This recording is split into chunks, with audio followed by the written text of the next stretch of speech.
Hey, what's up, guys? This is LA Talks. Thank you for tuning in for another episode. Today, I want to go ahead and talk about Godzilla Minus ONe.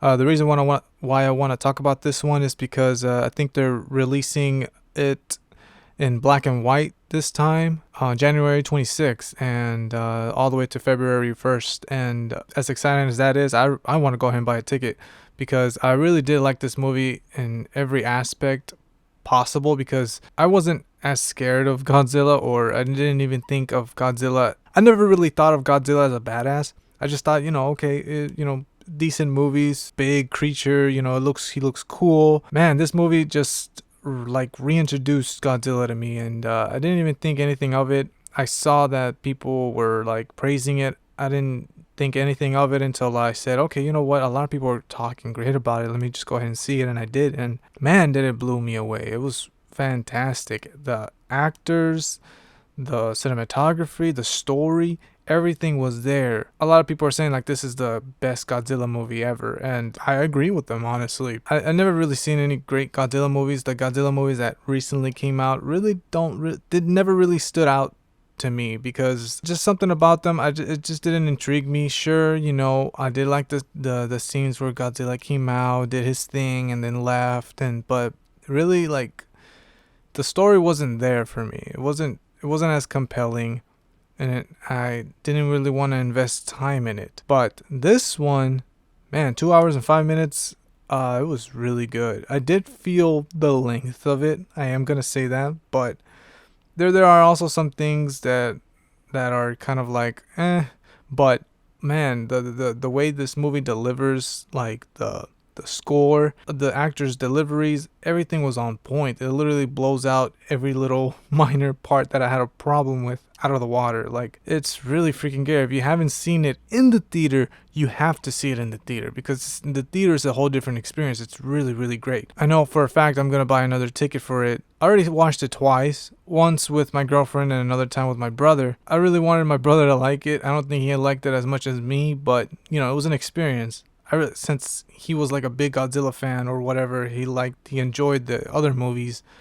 I'm pretty sure he would have freaking loved this one, but I don't know. I guess he didn't, not as much as me at least. But man, like, this reintroduced Godzilla to me in so many different ways. There's a lot of people that are saying, oh, black and white. Why release it with that? Because it's an artistic choice, and the director even said that he appreciated that we liked the movie. We hold so much praise for it, so he goes ahead and puts it back out in black and white. And black and white is an artistic choice, and some people like black and white films, though it can be boring. But I think we're more inclined to color. That's why a lot of people prefer color over black and white. I do understand that some movies can be boring, but that goes for everything. Like, even if it's in color, but black and white will probably make it extra boring. Hence Oppenheimer. But I digress. Man, this is, I'm really excited for it, honestly. I've been wanting to rewatch it again. Like, literally, that's how much I loved it. I wanted to rewatch it again, but I want to take my mom. I want to take someone with me, because rewatching it by myself is fine, or with my girlfriend. But rewatching it, but this time with somebody who's never seen it before, just I don't know, something about that just adds on to, like, I'm looking at it through their eyes, and I'm like rewatching it for the first time. It's like rewatching it for the first time when you're with someone who hasn't watched it.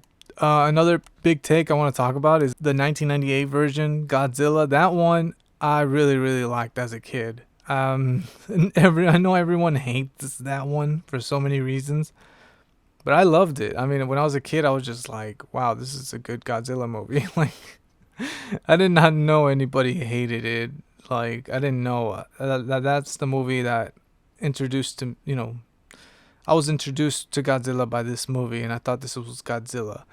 But obviously, I saw some more iterations, and I just said, okay, Godzilla looks different over here. Why did he look different from 1998? It's like, that's because they wanted to do something different with this one, but it didn't work. Why did it fail? It's vastly different design to notable weaknesses compared to past iterations. Yeah, I know.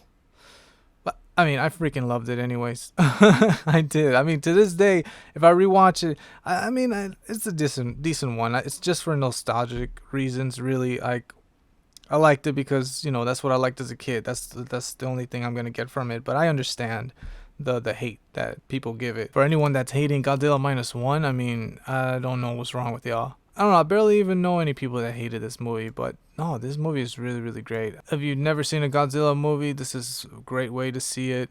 Other iterations that I've been wanting to see was Shin Godzilla. I haven't been able to see that one, but people say that one's really, really good. There's no connection to this one. That one is on my watch list. I will be watching that. The Godzilla versus Kong movies. Okay, now let's talk about this. Before Godzilla Minus One, I was a Kong fan. I watched every Kong movie.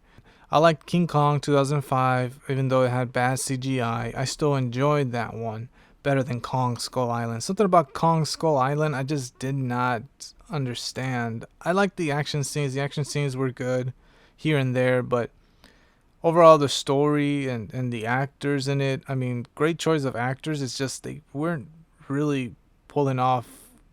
I don't know, something about it. I wasn't there for it. I saw it by myself in that year. I like the scenery, I like the cinematography at times, but I just didn't like the story of it. I didn't like it. I know they wanted to set up a Kong versus Godzilla movie, and I know the sizes are vastly different.